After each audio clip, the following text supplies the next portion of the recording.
Hello students. आज हम Indian economic development में second chapter 5 years plans in India, इसके गोल्स, अचीवमेंट, प्रॉब्लम्स के बारे में डिस्कस करेंगे। ये 5 ईयर प्लान्स की रिक्वायरमेंट क्यों हो गई?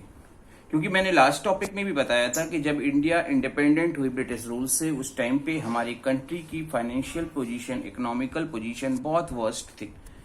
बहुत ही क्रिपिंग रेट से हमारा डेवलपमेंट हो रहा था। पॉवर्टी की बहुत प्रॉब्लम थी, बहुत मतलब प्रॉब्लम्स ही प्रॉब्लम। इकोनॉमिकल बेस पे अगर हम बात करें तो हर तरह की प्रॉब्लम्स से हमारी कंट्री घिरी हुई थी।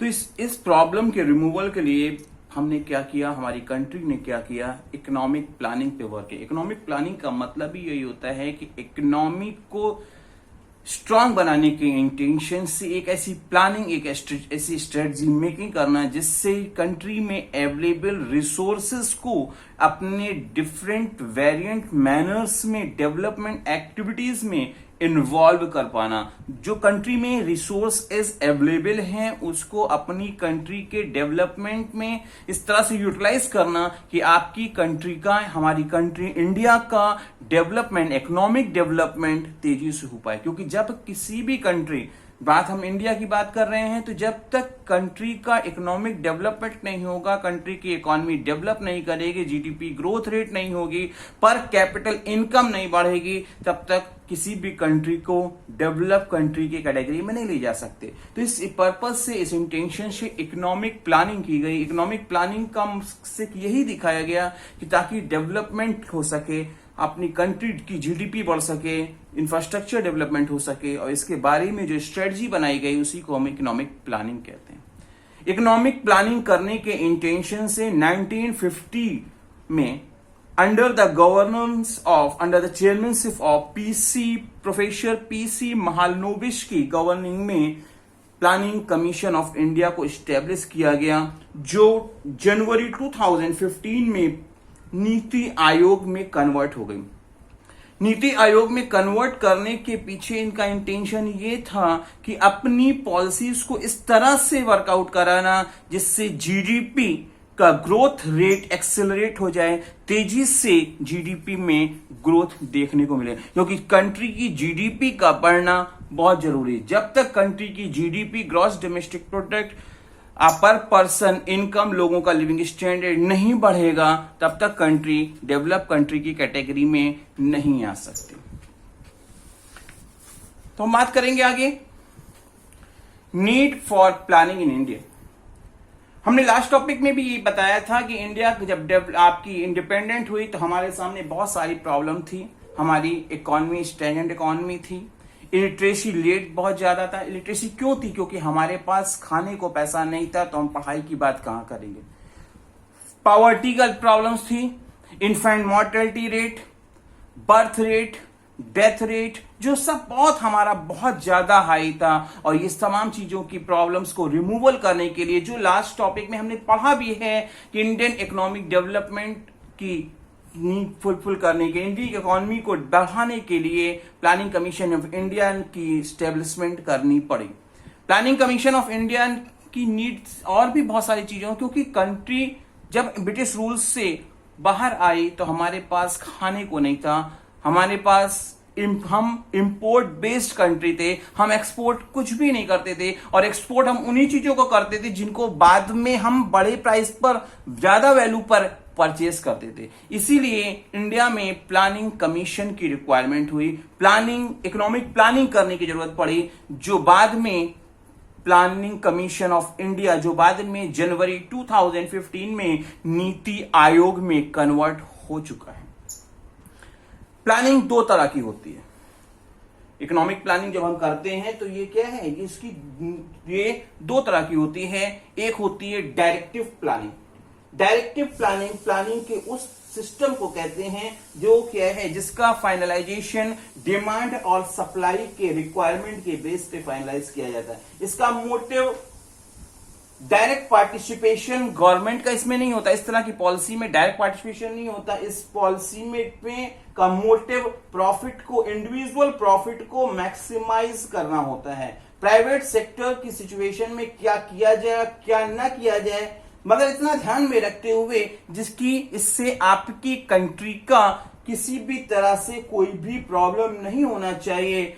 इस बात को ध्यान में रखते हुए अपने प्रॉफिट को मैक्सिमाइज करने के इंटेंशन से जिस इकोनॉमिक प्लानिंग को वर्कआउट किया जाता है उसे हम लोग डायरेक्टिव प्लानिंग कहते हैं।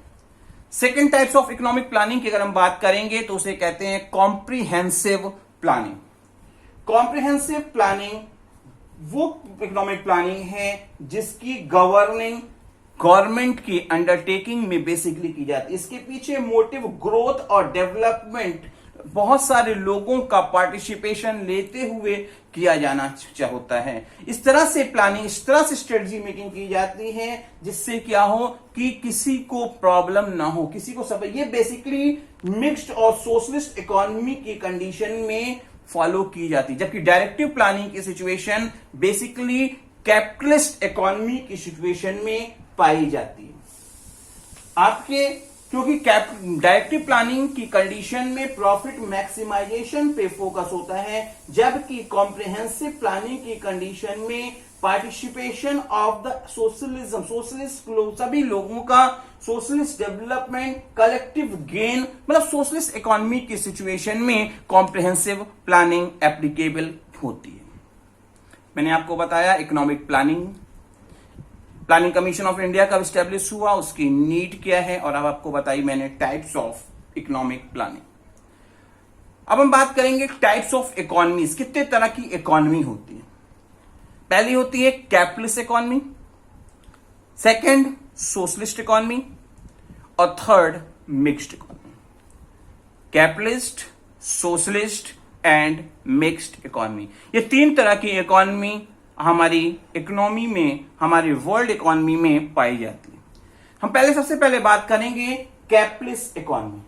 कैपिटलिस्ट इकोनॉमी का वो सिस्टम है जिसमें इंडिविजुअल का पूरा फोकस अपने इकोनॉमिक डिसीजंस को इस प्रकार से एप्लीकेबल कराना ताकि वो अपने प्रॉफिट को मैक्सिमाइज कर सके। उसमें का प्रिंसिपल ही सीधा कैपिटलिस्ट इकोनॉमी की सिचुएशन में एक प्रोप्राइटर का, एक इंडिविजुअल का मोटिव अपने प्रॉफिट को मैक्सिमम करना, कैसे अपने पास अवेलेबल रिसोर्स का यूटिलाइजेशन करे कि उसको मिलने वाला प्रॉफिट मैक्सिमम हो जाए। और इस तरह की इकोनॉमी की सिचुएशन में वो इंडिविजुअल, वो फर्म, वो ऑर्गेनाइजेशन अपने इकोनॉमिक डिसीजंस को लेने के लिए पूरी तरह से फ्री होती है। उसमें किसी भी तरह की प्रेशर, किसी भी तरह की लोगों से ओपिनियन लेना, किसी भी गवर्नमेंट की अंडरटेकिंग में इस तरह का कोई भी काम नहीं होता है।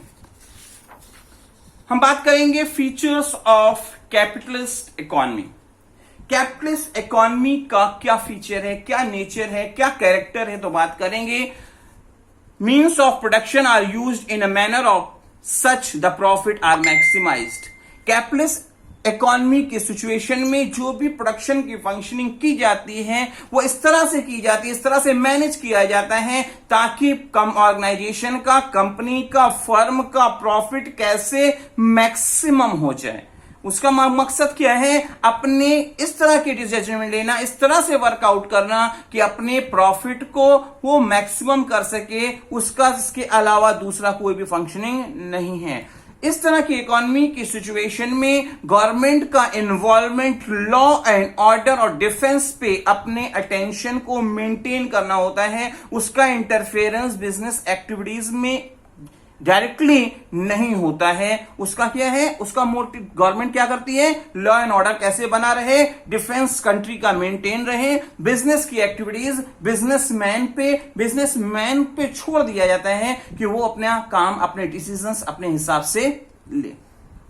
कैपिटलिस्ट इकोनॉमी आपकी प्राइवेट ऑनरशिप में प्रोडक्शन फंक्शनिंग को ऑपरेट कराने के लिए ही चलाई जाती है, क्योंकि इसका कैपिटलिस्ट इकोनॉमी में मोटिव ही यही होता है कि एक बिजनेसमैन ये प्राइवेट ऑर्गेनाइजेशन के अंडर में ही वर्क करते हैं। इनका मोटिव क्या है, सोशलिज्म नहीं है। इनका मोटिव अपने पास अवेलेबल रिसोर्सेस को इस तरह से यूटिलाइज करना, इस तरह से मैनेज करना, इस तरह से यूज करना कि उनको मिलने वाला प्रॉफिट मैक्सिमम हो जाए।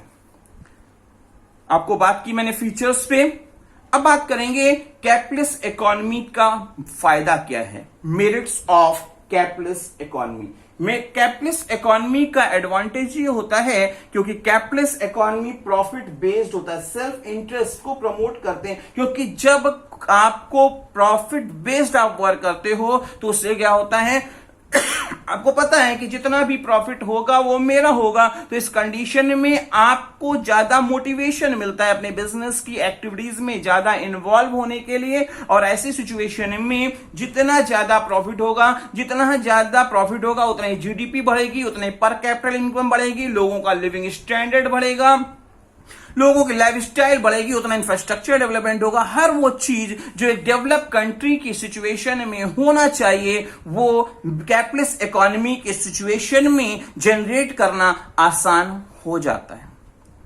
अब हम बात करेंगे कैपिटलिस्ट इकोनॉमी के कुछ डीमेरिट्स भी हैं, क्योंकि हम अपने इर्द गिर्द हम अपनी सोसाइटी को लेकर ही अपनी लाइफ को सेटल कर सकते हैं, क्योंकि हम केवल और केवल पर्सनल अटेंशन, केवल प्रॉफिट को मैक्सिमाइज करके नहीं, क्योंकि हमारा क्या है सोशलिज्म को भी हमको क्या सोसाइटी को लेके प्रॉफिट कमाना एनफ नहीं है। केवल प्रोडक्शन कर लेना और केवल प्रॉफिट अर्न कर लेना हमारे लिए एनफ नहीं है। इसके साथ साथ हमारे को equity distribution, equalisation of distribution of income concept को फॉलो करना हो। ऐसा ना हो कि गरीब गरीब होता चले और अमीर, ऐसी सिचुएशन में सोसाइटी सोशलिज्म में बहुत बड़ी प्रॉब्लम्स जनरेट हो सकती है। इस तरह की, क्योंकि इससे क्या होगा सोशल इंजस्टिस की प्रॉब्लम जनरेट होगी, जो इस कैपिटलिस्ट इकोनॉमी में ज्यादातर देखने को मिलती, क्योंकि जितना अमीर अमीर हो जाएगा, गरीब हो जाएगा, और जो आपकी सोसाइटी के लिए, जो सोशलिज्म के लिए अनजस्टिस का काम करेगा।